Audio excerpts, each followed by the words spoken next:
Untitled Cozy Crowd and for coming today on a Saturday morning to talk about or learn more about fashion and sustainability. My name is Cynthia.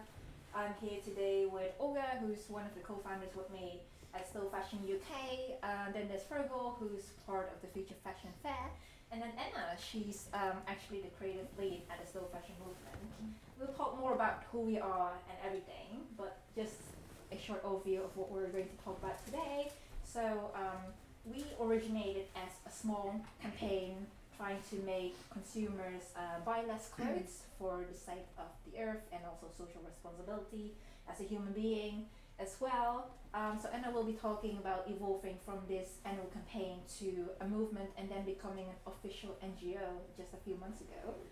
I'll then talk about the power of crowd action and how whatever you do as one person matters in the grand scheme of things. Olga will be talking about other campaigns and petitions that have worked over the past few years. And then we'll end with Fergal talking about the wonderful community he's built with the Future Fashion Fair. So I'll pass on the clicker. Thank you very much. Okay, so hi everyone, my name's Anna, as Cynthia said, and I'm the creative lead for Slow Fashion Movement. So I'll just be speaking about how we transitioned from doing campaigns and then transitioning to being a movement and then now an official NGO, which is where we're currently at, which is very exciting. I feel like this is a bit vain to be honest, but it's just basically to show my transition. So I'm sure that most of you before coming here today will have been fast fashion consumers before. Show of hands who's like shopped with fast fashion brands before, yeah. Okay, that makes me feel a bit bad. If no one put their hands up, I'd be a bit like, right, okay then. But basically, it was during lockdown for me. I think that it was quite a reflective period for a lot of people, and I was just thinking, like, how can I better myself? And my friends actually live over there. We're speaking a lot about sustainable fashion, and I thought I really need to research this. And that's how I ended up finding Slow Fashion Movement's Instagram page, because Instagram is such a great learning resource I found. Like, of course, reading books and looking at documentaries is really important, but that's like an immediate resource that's available to everyone. So I found out that they were hiring for a volunteer position for content creator position, and I did a lot of research about the topic, made some content for the global Instagram account. Just so you know as well, we've got Olga and Cynthia here and Fergal as well from Slow Fashion UK, and I was doing work for the global Instagram account. And then I became content coordinator, so I was leading the team of content creators then, and we're now at 6 in the global team. Of course, we've got local teams as well and plenty of other content creators across that. And then now I am the creative lead, so my main mission was to just transform the whole brand, because with having a brand new vision, and we thought, this is such a big time for us all, we need to then reflect that on our Instagram page as well, and just get our engagement up and basically just look as clean as possible on the feeds. So this is how we've ended up transitioning. So again, 2018, that's when we were first Slow Fashion season, the first one anyway, during the Slow Fashion summer in the Netherlands. And then in 2019, that was our second Slow Fashion season. And then we started to reach a global audience beyond the Netherlands, which is where we were first founded by Lena. And then in 2020, that was when we had 30,000 Slow Fashion season participants, so obviously we were really growing at that point. And then through to Slow Fashion season 4 and also the Know Your Jeans campaign, which I'll be speaking a little bit about in a bit. And then 2022, which is where we're at now, an official NGO. Yeah. And these are all of the different campaigns that we've worked on. So these two, I actually wasn't here at this point. I joined during the Know Your Jeans campaign, but the Cut the Seasons, that was between October 15th in 2020 to November 15th. So it was a month-long campaign, like with most of the ones that we've got here, which was basically reaching out to, was it Fashion Nova, H&M, Zara, Topshop, and basically just trying to create as much, I think we were just trying to target them and try and make sure that they were seeing our content, putting up hashtags, and then it was Conscious Carnival, which was celebrating the local slow fashion culture as resistance against global fast fashion. So that was a big collaboration with the local teams that we had at the time.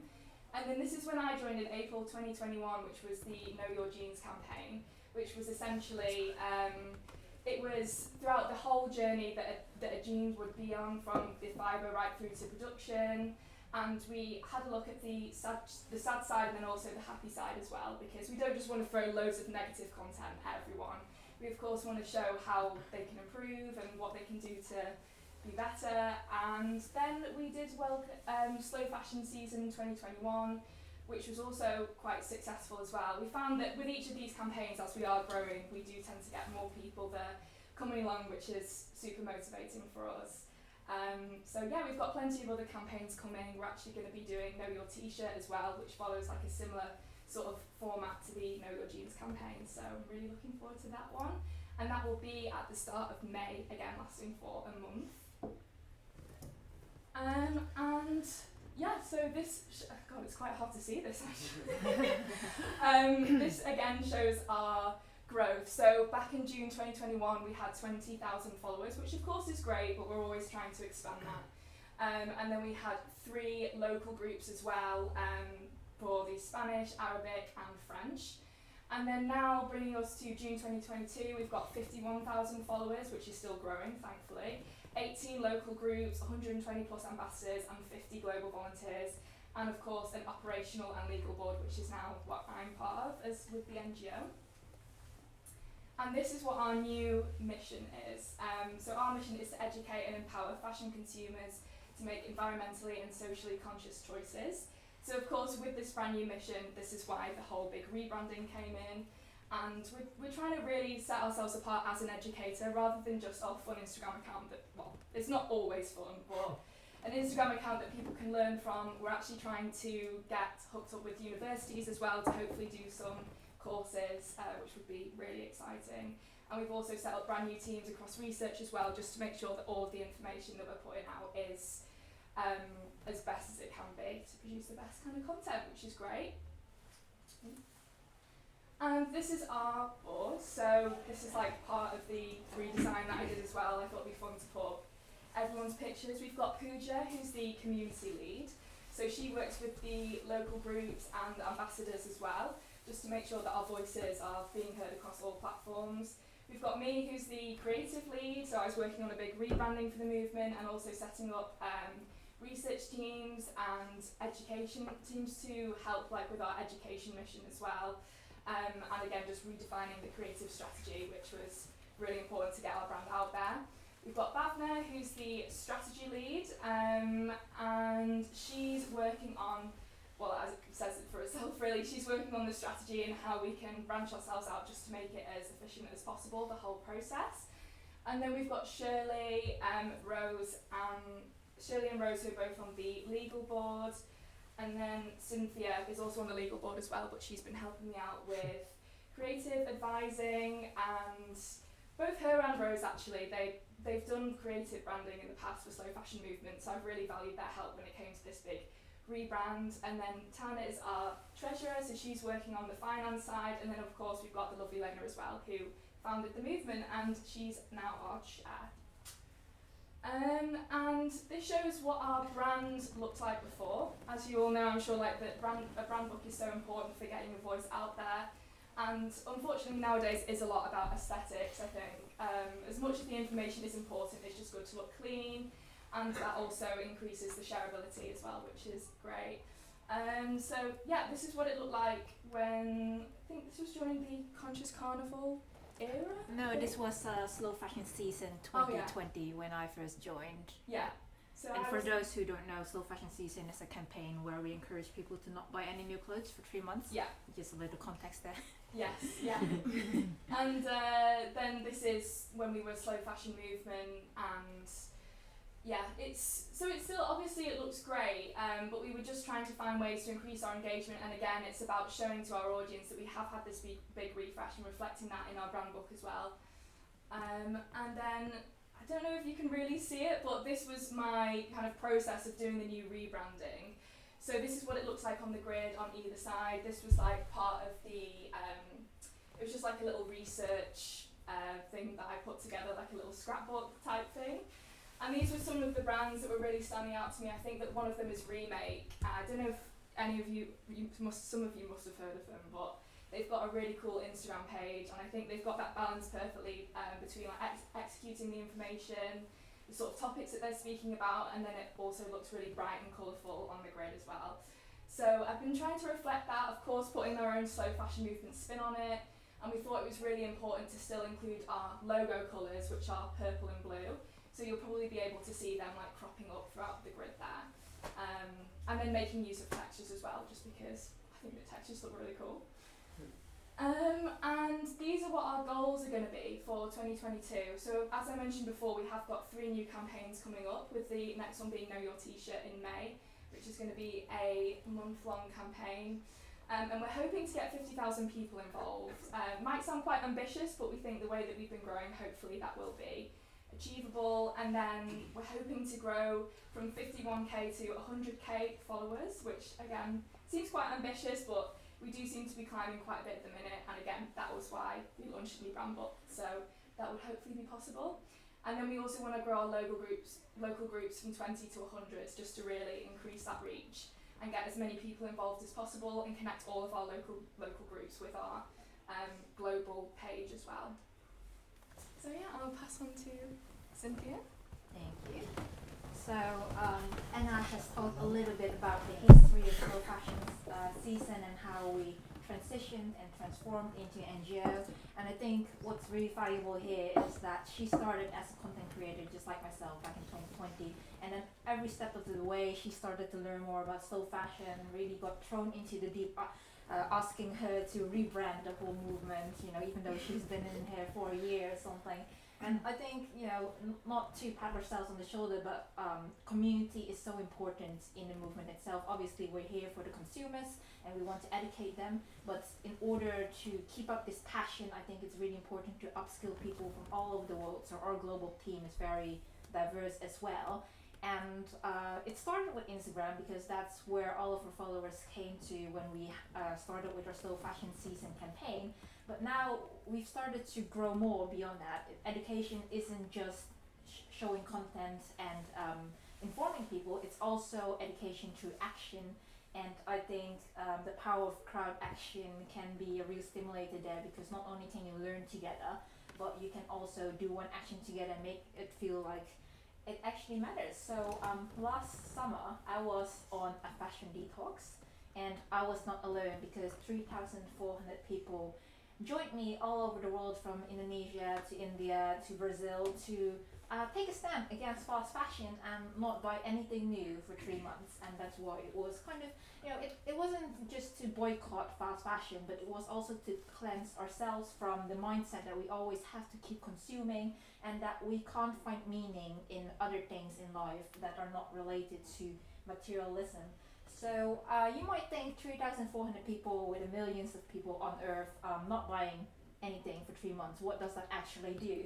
Well, when you look at the percentages, actually not, so keeping your clothes for 3 months longer than usual, it reduces your carbon footprint by 8%, it reduces your water usage by 10%, and waste by 9%.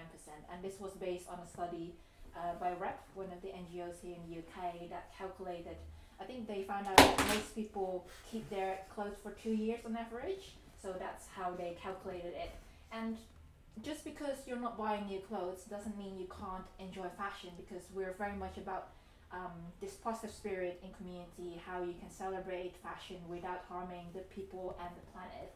So rather than buying, we were encouraging people to make their own clothes, or if that's too difficult, because you do need some technical skills for that, you can thrift, which is a fancy word for buying secondhand. You can swap. We also have a swap shop here today at Future Fashion Fair, where you can hand in one piece of clothing and you get another piece of clothing back, which really, energizes and puts more energy, passion into that community spirit again. You could borrow, which I always do, from my little sister and my mother, because we happen to be the same size.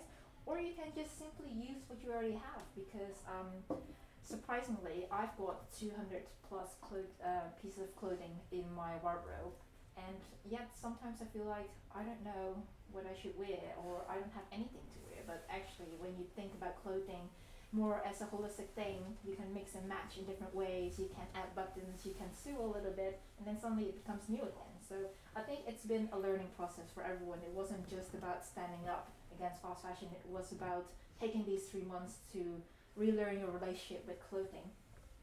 And this is important because clothing sales have been rising over the past few years, so it's been projected to double, whilst the usage of clothing has been halving from 2000 to 2015, and that has all sorts of consequences. For those who don't know yet, greenhouse gas emissions in 2015 were estimated at 1,750 million tons, and in 2030 that's going to increase a lot more. There's water usage. If you have a cotton t-shirt, you'll know that cotton drinks a lot of water. It's a very thirsty material. So all the clothes that we produce use a lot of water, but also during the dyeing process, water is used.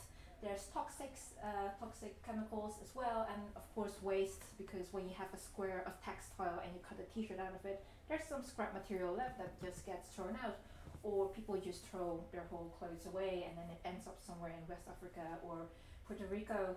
And that's how this fast fashion pandemic, so to speak, has started, I think, over the past few years, ever since the Industrial Revolution. And I think I keep hammering on the importance of community, but I want to make sure that we understand that community isn't just the Western view of community. It's not just people in London or in Manchester forming a fashion community and standing against it. There's also people in Iraq doing things against fast fashion. So we have a lot of local groups, as Anna already said. And I think for me personally, having worked in diversity and inclusion before, we often forget. Like we look at the West to provide solutions for what we often produce ourselves. So most of the consumers are in the global north, whereas other countries such as India, we have a lot of active volunteers in India that are doing things that have been in their tradition for many years, but we don't celebrate that. And so doing a fashion detox, it's also about learning those kind of things. It's about mobilizing people, getting people to become active and to encourage other people to join this 3-month detox. But then it's also discovering the psychological principles behind the consumerism. Where did it originate from? Did it start with the Industrial Revolution, and how did that start to make us believe that we needed materialism to be happy in life? And then in August of that same campaign, we started to connect and share global stories. So that's again where the local groups really came in, sharing things such as, we had this person, I think she was Miss India for 2019. I'm not sure about the year, but basically she won because she's beautiful, but also she really made a statement wearing 2 centuries old saris that she got from her family in her final show. So that was really interesting as well, knowing how other cultures are upcycling, recycling, and keeping their own traditions alive, because that's what slow fashion is about as well. And then in September it was going back to our more activistic roots, really taking a critical stance, looking at the fashion industry, what's happening there in terms of intersectionality, because fast fashion is a feminist issue. A lot of garment workers are female, they don't get paid as much. It's also, when you think about pollution, for example, it's mostly ethnic minority communities in the UK that suffer from that. So it's really been a whole journey for us thinking about this thing, and together we believe we can end fast fashion by slowing down, choosing consciously, and connecting.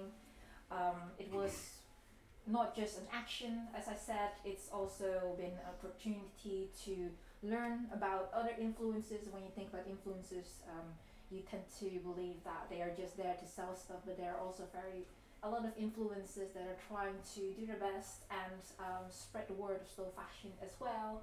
It's been a moment to collaborate with different kind of organizations. So this is our Indonesia team doing this upcycling workshop live.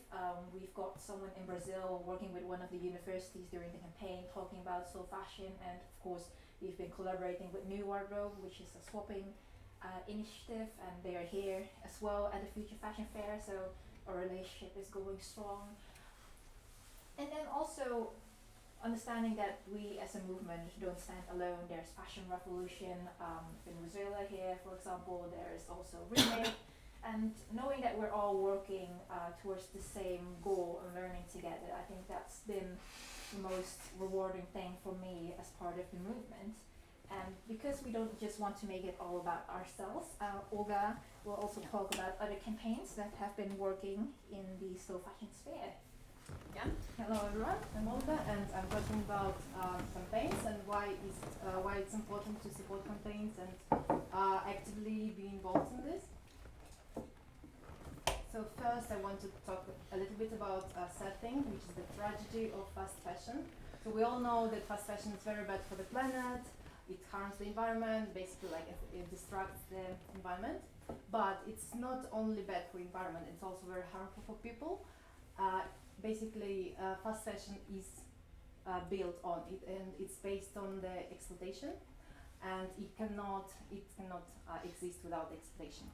So, and this leads to some very tragic events and like big injustice. The first one, for example, the biggest tragedy of fast fashion happened on the 24th of April 2013 with Rana Plaza building collapse. Rana Plaza building was a building in Bangladesh where a lot of garment factories were, consisted of a lot of garment factories. It was an 8-story building, and the top 4 stories were built without a permit, and it was they ignored all the safety measures. And it's worth notice that a day before the collapse, the cracks appeared on the building, and people saw it. And they evacuated the people one day before, but the next day they were urged to come back to work, and they were threatened to not get paid, to get fired, so they had to come back, and it resulted in the death of 1,134 people and a lot of other people injured. Oh, no. Then there is another issue with Uyghur cotton, which is so Uyghur is an ethnic and religious minority in China. They live in northern region of China, and they are oppressed by Chinese government, and they are all a lot of them are detained and sent to labor camps where they're involved in producing cotton, which is the cotton from this region amounts to 20% of the global cotton, and a lot of brands, especially fast fashion brands, they use this cotton. There is also there is ongoing campaign to boycott this cotton, and there was some results. For example, in 2020, H&M they said they will no longer use this cotton, but there are still it's still ongoing issue. Sorry. And another thing is quite recent, and it's connected to COVID. So when COVID started when the pandemic started in February 2020, with the lockdown in March and April, a lot of shops closed. So the fast fashion brands, to mitigate the crisis, they just cancelled all their orders and didn't pay for the clothes that been even some clothes were already produced and was ready to be shipped, but yeah, they just decided to cancel their orders and didn't pay so the total amount of the cancelled order was about 40 billion dollars, sorry. And basically the garment workers who already produced this clothes, they were not paid. No? You have to press down. Yeah, I know. Okay, so this is the sad part, but as Anna said before, we don't want to talk only about the negative side. So now I will talk a little bit about the campaigns that actually worked and something changed because of people who were involved and they were active. Yeah. So successful campaign. The first one is sandblasting in Turkey. So sandblasting is basically the finishing process that of denim fabric, when you're firing sand at the jeans fabric, and it gives denim, like worn out look. So this is like more or less how it looks like. And why is it harmful? It's harmful because the sand basically becomes crystalline silica dust, and it's very bad because it goes to your lungs, like to the lungs of like garment workers, and it provokes a very severe disease called silicosis, which can even be fatal. So when in the beginning of 2000, it was very popular in Turkey, like a lot of denim were made with this way, and a lot of people, a lot of garment workers, they started to get this silicosis. So there were increasing cases of silicosis being reported from 2004, and in the beginning, like they didn't realize it straight away. Then they made like Turkish scientists. They published a research that demonstrated a link between sandblasting and silicosis. And then there was a big campaign. So the main campaigner was the Solidarity Committee of Sandblasting Laborers. They started the campaign, then a lot of like other activists, a lot of like organization, and also like just consumers and people, they supported them, and it resulted in a ban of sandblasting in Turkey in 2009. Unfortunately, this procedure is still, this way of finishing denim is still used in some other countries. So it was banned only in Turkey, but it's still used, I think, in Bangladesh for sure, maybe in some others. But yeah, well, this is a win. And then another successful campaign is actually Pay Up, which is, so before I talked about fast fashion brands cancelling their orders because of pandemic.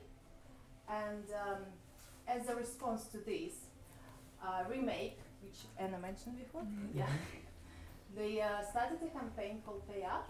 It started with a petition they published on the 30th of March 2020.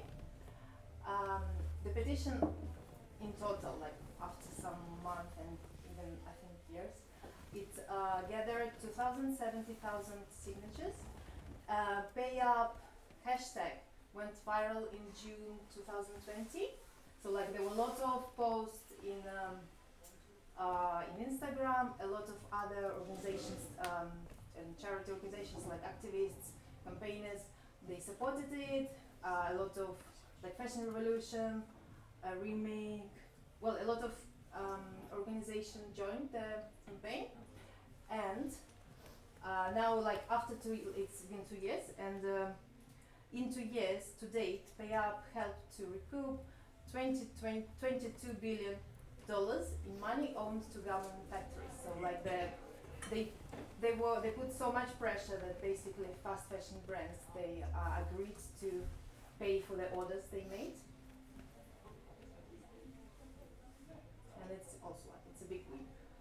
And the last one is Fashion Revolution, which is like, it's difficult to talk here about some concrete results and numbers, but so Fashion Revolution, it's a movement and also an organization that was founded in 2013 after the Rana Plaza tragedy.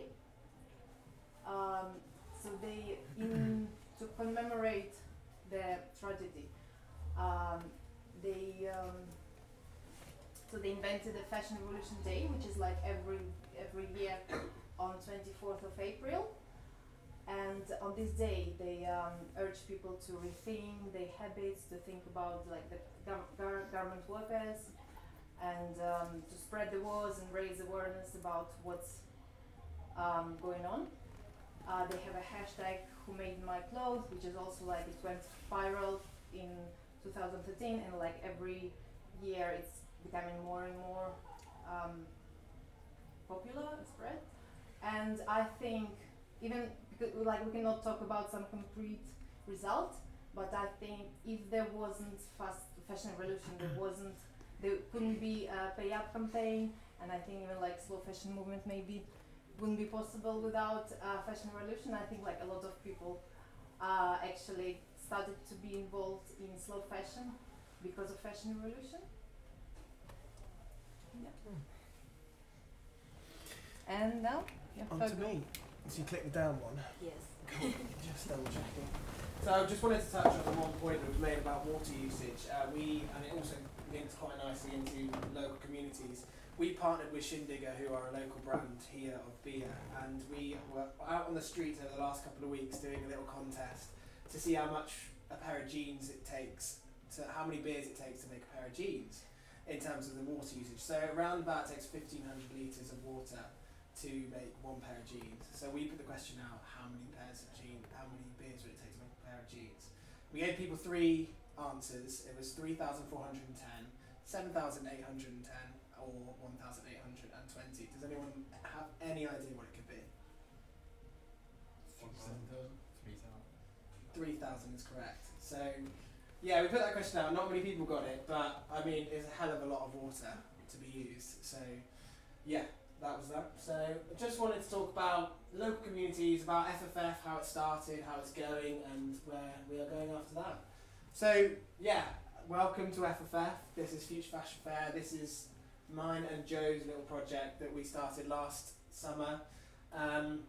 What it is, we are a collective of like-minded individuals who come together to make change in our local communities. Our team has expanded massively. We've got about 10 or 12 members now, which is amazing. And we have such fun creating these events. This is our first signage. As you can see, it's evolved much better, and we're going to start making them even nicer, to be honest with you. But yeah, so the first one was on the 26th of September, and it was outside. It was much bigger than this, and we had less vendors, so it wasn't as nice as this, personally, I don't believe. But yeah, this fits nicely because Slow Fashion Movement fit into it quite nicely, because I think we're both very similar to each other. Obviously there's been a huge amount of stress and disagreements along the way, but you love it, you have to, it's part of the journey.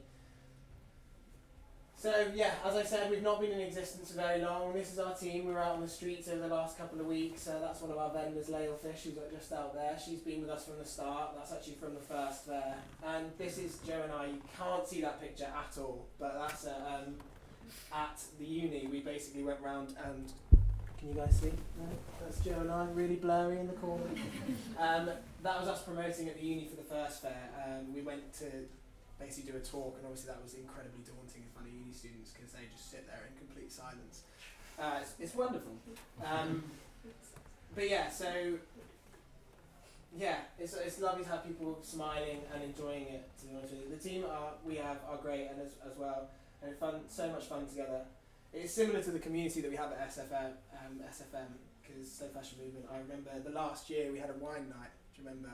With there was about six or 7 of us on a Zoom call, and one of the girls is in Brazil, and she obviously came on. It was about 11 o'clock in the morning, and she was just drinking away. She was actually became the drunkest out of all of us, and it was like 7 or 8 in the evening for us, and she was just chatting away. Eventually we all left because it was just like too much, but very similar community feel, except Slow Fashion Movement is global, so it brings together so many more people all over the world, so it's fantastic.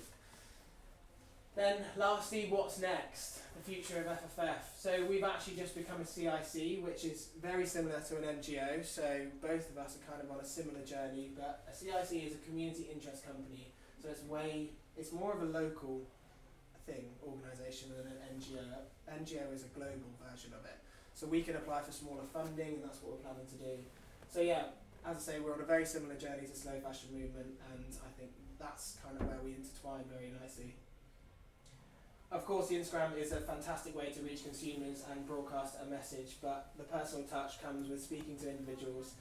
That's where people get excited, and that's where you really get a feel for things. So coming to these events are the real part. This is where you really enjoy it.